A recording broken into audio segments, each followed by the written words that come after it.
Next one, objectives of BRICS. அதாவது BRICS-உடைய aim நோக்கங்கள் என்ன அப்படின்றத பற்றி பார்க்க போகிறோம். டு அச்சீவ் ரீஜனல் டெவலப்மெண்ட், அதாவது பிராந்திய வளர்ச்சியை மேம்படுத்துறது எங்களுடைய குறிக்கோளாக இருந்துச்சு.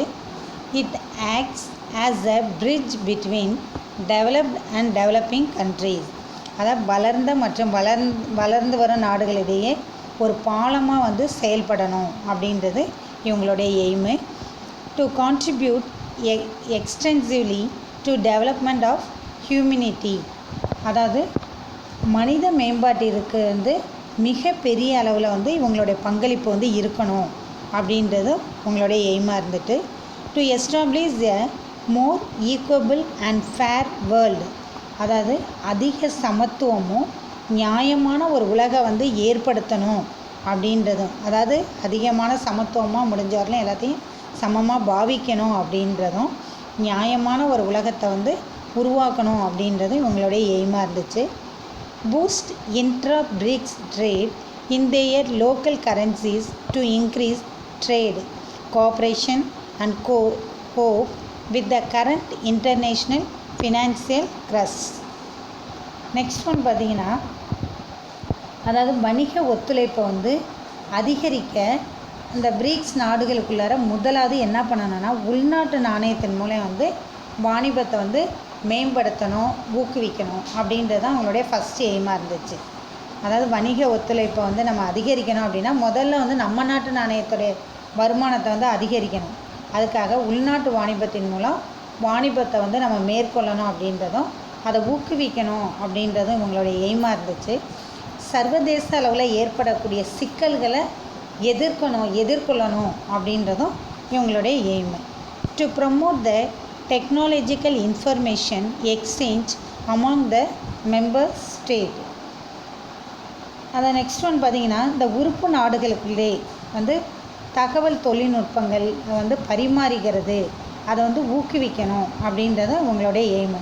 இந்த பிரிக்ஸில் உள்ள மெம்பர்ஸ் இந்த நாடுகளுக்குள்ளார தகவல் தொழில்நுட்பங்கள் சம்மந்தமாக ஒருத்தருக்கு ஒருத்தர் பரிமாறிக்கணும், தெரிவிச்சுக்கணும் அப்படின்றது இவங்க எய்மாக இருந்துச்சு.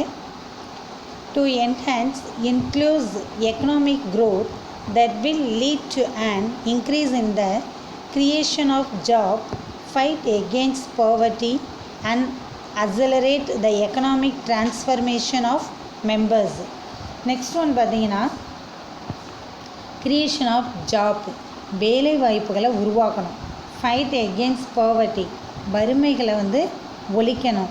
அசலரேட் the economic transformation of the members, பொருளாதார வளர்ச்சியை மேம்படுத்தணும். அதாவது பொருளாதாரத்தில் மாற்றங்களை கொண்டுட்டு பொருளாதாரத்தை மேம்படுத்தணும் அப்படின்றதான் இவங்களுடைய முக்கியமான எய்மு. வேலை வாய்ப்புகளை அதிகரிக்கணும், உருவாக்கணும், வறுமையை ஒழிக்கணும், பொருளாதாரத்தை மேம்படுத்தணும் அப்படின்றது இவங்களுடைய முக்கியமான எய்மாக இருந்துச்சு. The acronym BRICS was coined by Jim O'Neill, a famous British economist.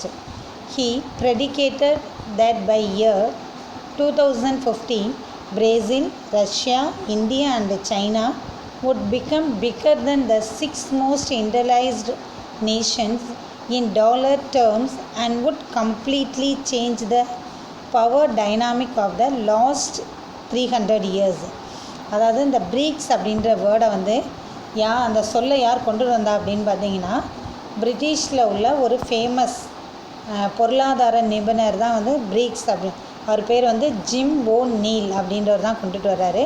அவர் என்ன சொல்கிறாருன்னா, 2050 பிரேசில், ரஷ்யா, இந்தியா, சைனா அவங்கெல்லாம் பார்த்திங்கன்னா 6 மோஸ்ட் இண்டஸ்ட்ரியல், 6 தொழில்மயமான நாடுகளை விட டாலருடைய மதிப்புக்கு ஈடாக இந்த நாடுகள் எல்லாம் முன்னேற்றம் அடையும் அப்படின்னு கணிச்சிருக்கிறாராம். Next completely change the power dynamic of the last 300 years. அந்த 300 வருடமாக இந்த அதிகார போக்கு கொண்டுள்ள நாடுகள் முற்றிலும் மாறுபடும் அப்படின்னு அவருடைய கணிப்பில் சொல்லியிருக்காரு.